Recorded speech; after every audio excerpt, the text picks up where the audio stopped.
اور اب اس کے ساتھ ہی ناظرین آپ کو بتا رہے ہیں کہ وزیر اعلیٰ پنجاب مریم نواز کے سستا راشن پروگرام کے تحت سستا آٹا اور چینی کا پوائنٹ قائم کر دیا گیا ہے۔ ہمارے نمائندے چودھری سجاد حسین کی رپورٹ کے مطابق ہمیں مزید یہ بتایا جا رہا ہے کہ وزیر اعلیٰ پنجاب مریم نواز کے احکامات کی روشنی میں رمضان مبارک کی آمد پر چیف آفیسر میونسپل کمیٹی الہ آباد محمد حفیظ حسنین اور انفورسمنٹ انسپیکٹر ملک بابر اعظم نے سستا آٹا اور چینی کا پوائنٹ الفیصل ایکسپریس اڈا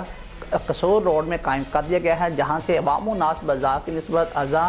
نرخوں پر آٹا اور چینی خرید سکیں گے۔ انجمن شہریاں الہ آباد کے صدر ملک باؤ اسلم ایوان اور سابق کونسلر عبدالحمید اختر نے وزیر اعلیٰ پنجاب کے اس اقدام کو خوب سراہتے ہوئے کہا کہ اس اقدام سے غریب عوام کو ریلیف ملے گا۔ شوگر مل پتوکی کے ملازم غلام مصطفیٰ گجر اور محمد امین